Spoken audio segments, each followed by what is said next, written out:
In 2013, a 21-year-old student from Canada vanished inside one of the most notorious hotels in Los Angeles. Days later, her body was discovered in a rooftop water tank, under bizarre and unexplained circumstances. But before her death, one video changed everything. Elevator footage showing the young woman behaving in strange, erratic ways, seemingly interacting with someone who wasn't there. It became one of the most viral, unsolved mysteries of the internet age. This is the story of Elisa Lam. Chapter 1. A Young Life in Motion. Elisa Lam was born in April 1991 in Vancouver, Canada. The daughter of immigrants from Hong Kong, she was a bright, introspective young woman who loved fashion, books, and writing. She struggled with mental health, particularly bipolar disorder and depression, something she openly discussed on her Tumblr blog, Etherfields. In late January 2013, she decided to take a solo trip down the west coast of the United States. She traveled by train and bus through California, sharing her experiences online. Her family was worried, but Elisa stayed in regular contact until she arrived in Los Angeles. On January 26th, she checked into the Cecil Hotel, a building with a reputation. Built in 1924, the hotel had seen decades of violent deaths, suicides, and even hosted serial killers like Richard Ramirez.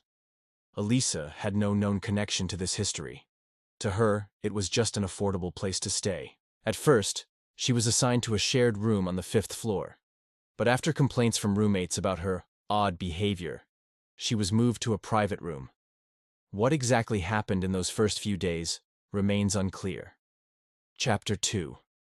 The Disappearance. On January 31st, 2013, Elisa Lam was seen for the last time. Staff at a nearby bookstore, the Last Bookstore, remembered her as lively and talkative. She bought books and gifts for her family, spoke about how excited she was for her trip.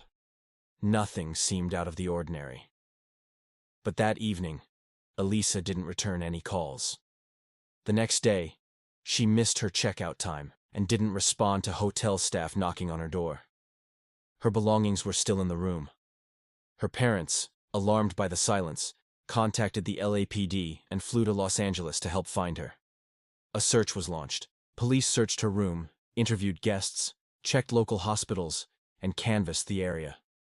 The hotel was massive, with 600 rooms and multiple restricted areas. Despite dogs and floor-by-floor sweeps, there was no sign of Elisa. It was as if she had vanished into thin air. Chapter 3. The Elevator Footage.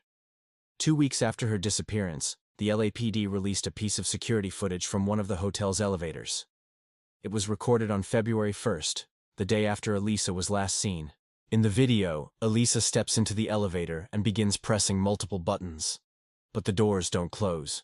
She peers out into the hallway, quickly steps back, hides in the corner, steps out again, makes strange hand movements, as if she's interacting with someone or something outside the frame. Her behavior is erratic, confused, possibly fearful. Then, she walks away. The elevator doors finally close and reopen several times, seemingly malfunctioning. The video went viral. Millions of people watched and rewatched it, dissecting every second. Internet sleuths proposed every theory imaginable. Was she playing the elevator game, a Korean urban legend? Was she hallucinating? Being stalked? Possessed? Chapter 4. The Discovery. On February 19th, after nearly 3 weeks of searching, hotel guests began complaining about low water pressure, black-tinted tap water, and a strange taste. A maintenance worker went to inspect the water tanks on the hotel's rooftop. Inside one of the tanks, he made a horrifying discovery: the body of Elisa Lam, naked, floating face up. Her clothes and belongings were found in the same tank. The rooftop was not easily accessible. It required a key, passed multiple locked doors, and included alarms. Somehow Elisa had made it up there. But how? Even stranger. The hatch on the water tank was reportedly closed when her body was discovered. Some say the worker opened it. Others insist it would have been nearly impossible for her to close it from the inside. The questions were only beginning. Chapter 5. The Investigation and Autopsy. The Los Angeles County coroner conducted a full autopsy. In June 2013, the official cause of death was ruled: accidental drowning. No evidence of trauma, sexual assault, or drug overdose was found. Toxicology showed only prescription medications in her system, consistent with her bipolar treatment. Small traces of alcohol were also detected, but nothing significant. The report mentioned her condition, bipolar disorder, as a contributing factor. Officials believed she may have suffered a manic episode, entered the water tank herself, and drowned. But critics weren't satisfied. The path to the roof was supposedly locked and alarmed. Why didn't anyone hear it if it was triggered? Why was she nude, with her clothing floating nearby? Why didn't search teams find her during earlier sweeps? Some suggested foul play was still possible, even if there were no signs of struggle. Others believed Elisa experienced a severe psychotic break. But perhaps the most disturbing possibility is that she went unnoticed in plain sight. Chapter 6. Theories and Speculation. The internet exploded with speculation. Reddit forums theorized about hotel staff, ghosts, secret passages, and government cover-ups. One popular idea was that Elisa was playing the elevator game, a supernatural ritual said to open doors to another dimension. Others noted eerie similarities to the 2005 horror film Dark Water, which involved a girl found dead in a water tank and strange elevator behavior. The parallels were unsettling. Even more bizarre, a tuberculosis outbreak occurred in the area shortly after her death. The test used to screen for the outbreak? It was named the Lam-Elisa test. Coincidence? Likely. But for many, the rabbit hole never ended. And the hotel itself didn't help. With its dark past, suicides, murders, and serial killers, the Cecil Hotel felt like a character in the story.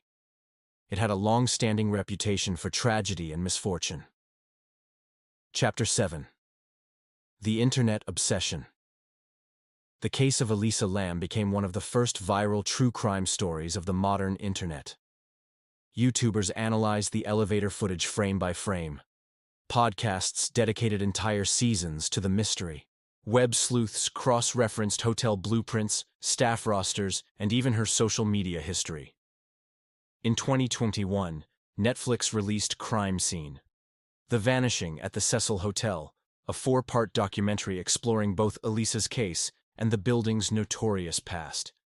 It highlighted not just the tragedy itself, but the damage caused by online speculation, pointing fingers at innocent people and spreading misinformation. It also asked a difficult question: when does curiosity become obsession? Conclusion: memory and meaning.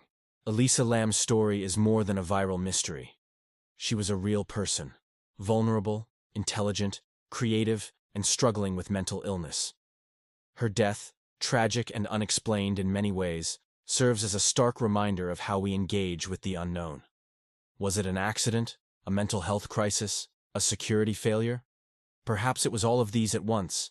The truth may never be fully known, but her story continues to resonate. Because behind the myths, behind the theories, behind the memes and mysteries, was a young woman who didn't deserve to be forgotten. And maybe, in telling her story, we help her live on. Thank you for watching Shadows of Truth. Subscribe for more real-life mysteries where psychology, darkness, and reality collide. And remember, sometimes the scariest stories are the ones without endings.